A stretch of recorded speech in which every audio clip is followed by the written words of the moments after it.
Assalamualaikum warahmatullahi wabarakatuh anak-anak. Okay, berjumpa lagi kita pada kali ini untuk sesi PDPR yang seterusnya ya. Okay, anak-anak, hari ini kita akan meneruskan pelajaran kita untuk Bahasa Melayu tahun 3. Jadi anak-anak sila keluarkan buku teks. Okay, buku teks masing-masing sila keluarkan.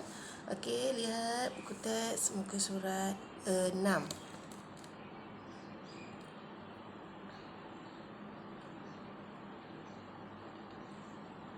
Okey, pada muka surat 6 tu anak-anak akan dapat lihat tajuk kata nama am dan kata nama khas.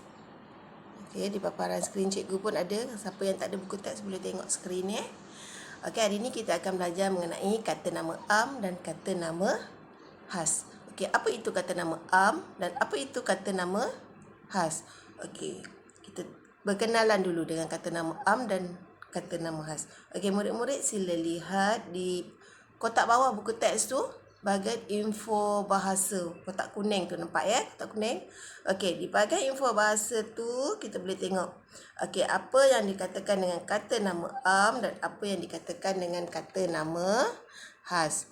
Okey, cuba lihat kata nama am. Okey, cuba ikut cikgu ya, kita baca sama-sama. Kata nama am merujuk benda, manusia, tempat dan haiwan secara umum. Itu keyword dia. Keyword dekat situ ya. Kata nama am ialah secara umum. Kat situ.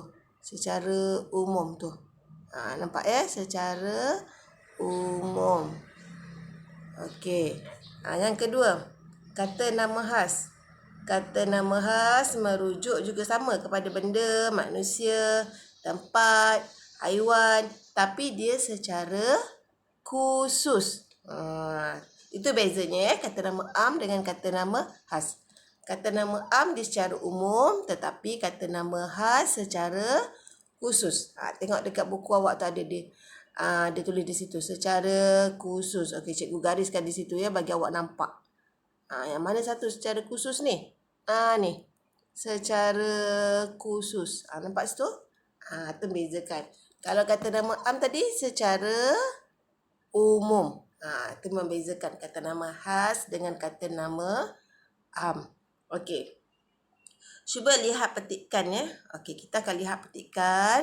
Dari petikan tu, okey, ada yang berwarna biru dan ada dah yang berwarna merah. Okey, kita nak lihat macam mana kita nak bezakan sama ada perkataan tu kata nama am ataupun perkataan tu kata nama khas. Okey. Lihat petikan yang pertama. Okey, ini pasal negara kita ya, Malaysia. Okey, lihat yang pertama. Okey, yang pertama di sini. Okey, yang ni.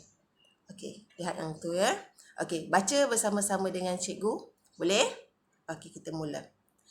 Karnival Mesra Proton diadakan di Kuala Pilah. Okay, awak lihat Kuala Pilah tu. Kuala Pilah tu ditandakan dengan warna biru. Okey, tulisannya berwarna biru. Tadi kita tengok kalau warna biru tu ialah kata nama khas. Okey, sebab apa Kuala Pilah ni kita katakan dia kata nama khas? Okey, cikgu nak tanya awak. Di Malaysia. Okey, di Malaysia ni Kuala Pilah ni ialah nama tempat Okey, ada berapa tempat yang bernama Kuala Pilah di Malaysia ni? Ada berapa?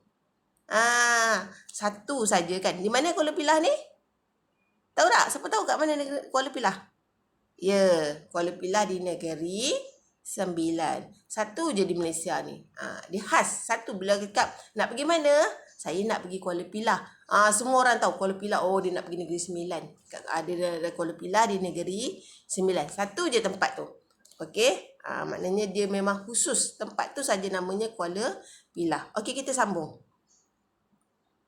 Pelbagai kereta dipamerkan seperti Proton R3. Ayat ni ada dua. Awak tengok. Ada satu yang berwarna merah, ada satu yang berwarna biru. Okey, yang berwarna merah tu perkataan apa? Ya, kereta. Yang berwarna biru tu ialah perkataan Proton R3. Okey, kereta. Kalau awak tengok kat Malaysia ni, saya tanya, ada berapa banyak kereta? Berapa banyak? Tak boleh jawab kan. Banyak. Beribu-ribu kereta kat Malaysia ni. Bukan kata dekat Malaysia lah. Dekat rumah awak lah. Awak tengok rumah awak. Ada yang rumahnya ada 2 kereta. Ada 3 kereta kan. 1 kereta mak, 1 kereta ayah, 1 kereta abang, kereta kakak. 2-3 biji kereta. Kadang-kadang ayah ada 2 kereta. Betul tak? Kereta ada banyak. Jadi dia Okey, banyak. Okey, cakap kereta. Macam-macam kereta. Okey, tapi kalau awak kata Proton R3. Awak kata, memang ada banyak kereta Proton R3. Tapi awak tahu, okey, yang macam ni namanya Proton R3. Yang ni kereta Avanza. Ini kereta Honda. Okey, itu khas. Kan nama dia khas. Bila awak kata, ayah saya beli kereta. Kereta apa ya? Orang akan tanya lagi kan? Betul tak? Sebab dia umum. Tapi awak cakap, ayah saya beli Proton R3. Proton R3. Dah dapat bayangkan dekat kepala R3 tu macam mana. Betul tak? R3 tu nama khusus bagi kereta tu. Tapi kalau kereta, perkataan kereta tu ialah umum. Sebab dia banyak. Okey, kita sambung. Pengunjung boleh bergambar dengan maskot harimau. Okey, harimau ni kata nama umum. Okey, sebab ada banyak harimau. Di Malaysia ni, okey, sekarang memang negara kita dah pupus lah harimau ni. Tapi kalau kita tengok harimau ni ada banyak. Di dunia ada banyak harimau. Macam-macam harimau kan. Okey, tapi dia kata kalau maskot itu bernama sang rimau. Okey, dia khas. Namanya khas. Macam awak lah. Okey, murid. Kalau cikgu kata, okey, murid-murid. Okey, murid-murid SK Pelabuhan Utara. Ada berapa murid-murid kat SK Pelabuhan Utara? Ramai. Beribu-ribu orang murid-murid. Tapi lah, kalau cikgu cakap, Muhammad Nur Iman. Mungkin ada 2-3 orang je Muhammad Nur Iman kan. Tapi kalau cikgu cakap Muhammad Nur Iman bin Ali. Mungkin seorang dia je. Jadi dia khusus. Sama lah kes macam harimau ni. Kalau harimau ada beribu-ribu harimau di dunia. Tapi kalau kata sang rimau. Mungkin ada 2-3 ekor je harimau yang bernama sang rimau. Dia khas untuk sang rimau tu. Okey? Faham? Okey, bagus. Kita tengok yang seterusnya. Okey, yang kedua. Yang kedua, kita lihat yang di atas. Okey. Okey, tengok anak panah ya. Cikgu tunjuk supaya awak jelas. Okey, yang sini. Kita tengok yang sini. Okey. Nabila binti Abdul Aziz. Tahun 3 angsana. Okey, Nabila tu. Tengok, Nabila binti Abdul Aziz tu berwarna biru. Kenapa dia berwarna biru? Sebab dia kata nama khas. Seorang je Nabila binti Abdul Aziz. Macam cikgu lah. Cikgu nama apa? Sanisa binti Hashim. Dekat sekolah Pelabuhan Utara tu ada berapa orang cikgu Sanisa? Ada seorang je. Kalau orang tanya awak, cikgu BM awak siapa? Cikgu Sanisa binti Hashim. Cikgu tu. Semua orang dah terbayang cikgu seorang je kan? Tak ada cikgu lain lagi dah dapatkan nama cikgu Sanisa. Cikgu seorang je cikgu Sanisa. Faham? Sebab tu dia khusus. Kalau kata cikgu, siapa yang mengajar awak di SK Pelabuhan Utara? Cikgu. Orang akan tanya balik kan, cikgu mana? Betul tak? Tapi kalau awak kata cikgu Sanisa, okey, orang tak tanya dah untuk yang tu cikgu Sanisa. Orang dah terbayang dah yang mana satu muka cikgu Sanisa. Okey, faham? Okey, kita lihat yang seterusnya. Yang seterusnya kita lihat yang bawah dia. Okey, yang ini. Okey. Kota Batu Johor Lama dahulunya ialah benteng pertahanan daripada serangan Portugis. Dia ada 3 di situ. Okey, 2 yang berwarna biru, 1 berwarna merah. Okey, yang berwarna biru tu tengok. Kota Batu Johor Lama. Itu ialah nama tempat. Okey, 1 je. Kalau awak sebut perkataan Kota Batu Johor Lama, orang terbayangkan tempat tu di Johor Bahru. Dekat Johor. Dia ada 1. Tak ada lagi tempat lain dah nama tu. Tempat tu saja. Okey, benteng. Tahu apa maksud benteng? Benteng ni ialah satu macam tembok yang dibuat sebagai pertahanan. Okey, macam dulu orang dahulu kala dia berperang. Okey, dia berperang, dia kena buat benteng untuk melindungi diri mereka daripada musuh. Jadi benteng ni banyak. Ada benteng yang diperbuat daripada tanah yang dimasukkan dalam guni plastik ke, guni padi ke kan. Dia masukkan tanah dalam guni, dia timbun-timbunkan tinggi-tinggi menjadi benteng. Ataupun bentengnya diperbuat daripada batu. Ataupun bentengnya diperbuat daripada kayu. Apa-apa sajalah yang dapat menghalang daripada serangan musuh. Okay, awak ingat tak cerita, ataupun awak pernah dengar tak cerita Todak melanda Singapura? Tak pernah dengar? Okey, Todak melanda Singapura ni masa ni kisahnya ikan todak dia menyerang negeri Singapura. Okey, jadi penduduk Singapura ni menggunakan batang pisang. Batang pisang dia gunakan untuk jadikan benteng supaya todak ni tak boleh melepasi, tak boleh sampai ke darat untuk terkena pada manusia. Jadi dekat pantai tu dia bentengkan dengan batang pisang, dia timbun-timbun, susun batang pisang banyak-banyak, jadikan benteng untuk menghalang serangan todak. Bila todak tu melompat, dia nak serang manusia, dia akan muncung todak ni tajam muncung ikan todak yang tajam ni akan melekat dekat batang pisang tu. Jadi selamatlah mereka. Jadi dia gunakan batang pisang sebagai benteng. Tak kira lah apa-apa bahan yang digunakan, tapi benteng ni tujuannya adalah untuk sebagai kawasan pelindungan. Okey, benteng ni banyak lah dia luas, banyak. Jadi dia Okey, Portugis. Apa itu Portugis? Pernah dengar tak perkataan Portugis? Tak pernah? Okey, Portugis ni sebenarnya ialah nama kaum ataupun keturunan satu bangsa lah. Macam kita di Malaysia ada Melayu, ada Cina, ada India. Ni Portugis ni merupakan satu bangsa yang berada di kerajaan Belanda lah, Portugis. Okey. Dia juga kata nama khas lah. Kalau orang kata orang Melayu, kita tahu. Okey, orang Melayu macam ni. Kata orang Portugis. Macam tu. Okey, di Malaysia ni kita ada satulah keturunan Portugis yang berada di Melaka. Ada satu perkampungan di Melaka dipanggilkan sebagai perkampungan Portugis. Itu satu keturunan lah satu bangsa. Okey, kita sambung. Kota tersebut terletak di puncak bukit di tebing Sungai Johor. Ada 3 juga di situ. Kota. Apa maksud kota? Bandar. Okey, sama. Kota sama maksudnya dengan bandar. Sinonim bagi perkataan kota ialah bandar. Okey. Kota ni ada banyak lah. Kalau macam kita, Kelang, kotanya ada Kota Kelang, Shah Alam, Kuala Lumpur. Kalau di Malaysia Johor Bahru, banyaklah. Banyak. Lagi banyak negeri, lagi banyak kotanya. Okey. Bukit. Bukit pun sama. Banyak bukit, ada macam-macam bukit. Kalau awak kata nak pergi mana? Nak pergi panjat bukit. Bukit yang mana? Orang akan tanya lagi kan, sebab bukit tu dia umum saja. Tapi kalau Sungai Johor, ada banyak-banyak sungai. Tapi orang tahu Sungai Johor, satu je Sungai Johor. Macam kita kat Kelang ni kan. Sungai apa yang popular di Kelang? Sungai Kelang lah. Okey, kalau awak kata memancing, saya nak pergi memancing. Nak mancing kat mana? Sungai Kelang. Okey. Orang dah tahu kan, awak pergi memancing di Sungai Kelang. Okey, lihat yang seterusnya di sini. Di sini dia tak warnakan.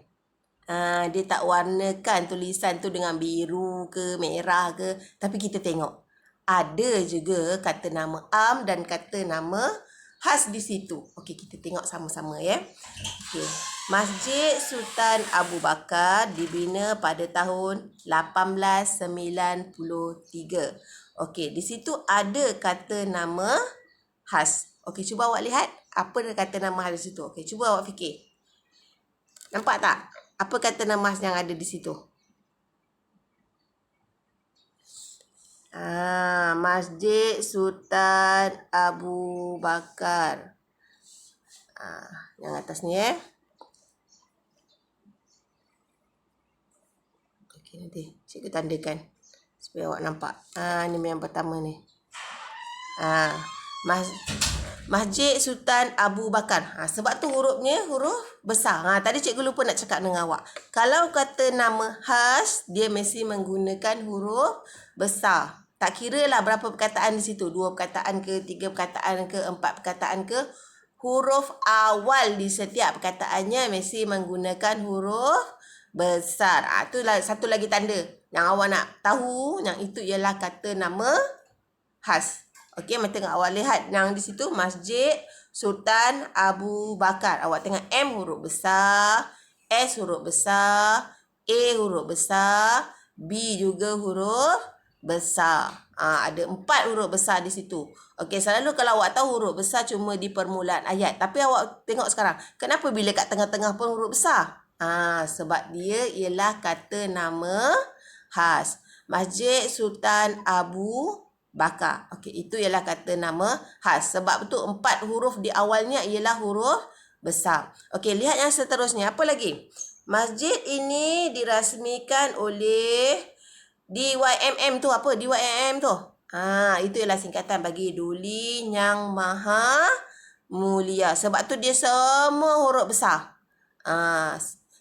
Okey, singkatan bagi perkataan Duli Yang Maha Mulia. Sultan Ibrahim Ibni Almarhum Sultan Abu Bakar. Panjang tu. Yang tu semua kata nama khas sebab ia nama orang. Nama orang. Khas orang je.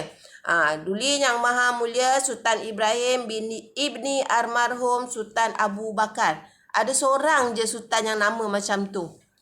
Sebab tu ia dikategorikan sebagai kata nama khas. Dan kalau awak lihat, semua huruf di awal perkataannya ialah huruf besar. Okey, Ibni tu kenapa huruf kecil? Ibni tu samalah maksudnya macam kalau kita binti. Itu huruf kecil sebab dia kata nama umum. Okey. Sambung. Masjid Sultan Abu Bakar. Okey, tadi kita dah tahu Masjid Sultan Abu Bakar tu ialah kata nama khas. Terletak di pinggir selat. Okey, awak tengok selat. Selat tu ialah tempat. Pinggir selat tu tempat. Tapi kenapa pinggir selat tu huruf kecil? Sebab di situ ialah kata nama ada banyak pinggir selat kan. Tapi ialah kalau kata nama sebab tu dia tak boleh huruf besar. Iaitu Selat Teberau Johor. Kenapa pula selat yang bawah ni huruf besar pula? Tadi pinggir selat tadi selatnya huruf kecil. Tapi yang di bawah ini Selat Teberau Johor tu selat tu huruf besar. Kenapa? Sebab Selat Teberau Johor ni ialah kata nama khas. Okey, kat Johor je selat tu namanya Selat Teberau Johor. Kalau kita lah dekat Kelang ni selat apa? Kita duduk di Selat Kelang. Selat Kelang huruf besar lah. Kata nama khas. S huruf besar, Kelang, K huruf besar. Selat Kelang. Itu huruf besar. Kalau di sini Selat Teberau Johor. Nampak tak di mana Selat Teberau Johor ni? Ni. Selat Teberau Johor. Tu huruf besar sebab dia kata nama khas. Okey, faham tak anak-anak? Macam mana nak bezakan kata nama dan kata nama khas? Okey, kurang jelas. Cikgu akan jelaskan lagi. Okey, lihat balik semula dekat info bahasa. Okey, cikgu akan rumuskan sekali lagi supaya awak jelas. Okey. Kata nama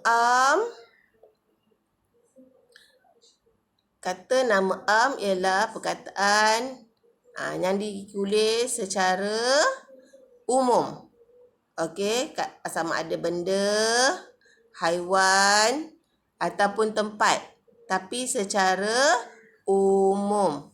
Okey, secara apa anak-anak? Secara umum.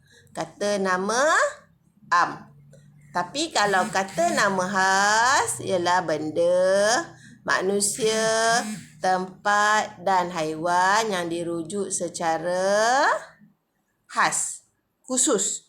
Okey, secara khusus. Sebab tu ia dinamakan sebagai kata nama khas. Okey, lihat contoh yang ada di bawah tu. Okey, cikgu harap anak-anak semua dapat manfaatkan apa yang cikgu buat hari ini. Okey, jadi untuk melihatkan awak faham atau tak apa yang cikgu ajar, jadi cuba awak buka buku aktiviti, okey, sebagai latihan kita pada hari ini. Okey, muka surat 5. Buku aktiviti muka surat 5. Nampak tak buku aktiviti muka surat 5 tu? Cikgu tandakan kat situ. Okey, pada buku aktiviti muka surat 5 tu dia ada gambar. Awak kena guna ayat. Arahannya sebab tu kita kena baca arahan. Kita tengok dia kata kenal pasti kata nama dalam gambar. Okey, awak kena tengok dulu gambar, awak tulis dulu kata nama pada gambar tu. Contoh yang ni awak tengok. Ini siapa? Awak boleh katakan ayah. Itu kata nama am ya. Dia tak nak kata nama khas. Dia nak kata nama am. Awak tak boleh tulis Encik Ali. Tak boleh. Encik Ali tu ialah kata nama khas. Dia nak kata nama am. Jadi awak kena tulis ayah. Di belakang ayah tu ada apa? Basikal. Lepas tu, ni kakak. Yang ni ibu atau emak. Yang ibu pegang tu apa? Penyiram air. Yang ni abang. Abang tu pegang apa tu? Dekat dalam kertas yang abang pegang tu. Baja. Lepas tu kereta sorong. Sebelah kereta sorong tu ada apa? Kucing. Dekat kucing tu ada apa? Ada bola. Lepas tu awak tengok kat situ. Ada lagi macam-macam. Ada pokok. Ada apa lagi? Dekat kakak ada apa? Cuba lihat. Ada cangkul. Ada banyak. Ada banyak kata nama am di situ. Okey, awak pilih hanya 5 sahaja. Awak boleh tulislah seberapa banyak kata nama am yang awak dapat di dalam gambar tu, awak boleh tandakan. Tapi awak gunakan 5 sahaja untuk bina ayat.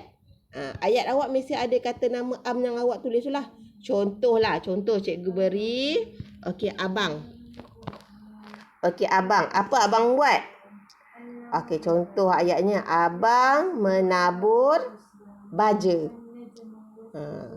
Okey, abang ialah kata nama am. Menabur tu kata kerjanya. Baja juga kata nama am. Abang menabur baja. Contoh. Okey, daripada gambar tu awak kena buat berapa ayat? 5 ayat. Okey, seterusnya lihat muka surat 6. Okey. Muka surat 6 belakang. Okey, muka surat 6. Okey, yang ni dia nak kata nama khas. Okey, kata nama khas. Okey, dia dah beri kata nama khas dekat pensel-pensel tu, dekat gambar-gambar pensel tu. Ada berapa tu? 7 kata nama khas di situ. Okey, baca, petikkan, berpandukan gambar. Okey, baca, petikkan dan berpandukan gambar. Isilah kata nama khas. Kata nama khas yang bersesuaian di tempat kosong. Okey. Itu sahaja tugasan anak-anak pada minggu ini. Okey, selamat belajar anak-anak semua. Okey, kita jumpa lagi pada PDPA yang akan datang. Sekian. Assalamualaikum warahmatullahi wabarakatuh. Jumpa lagi. Bye.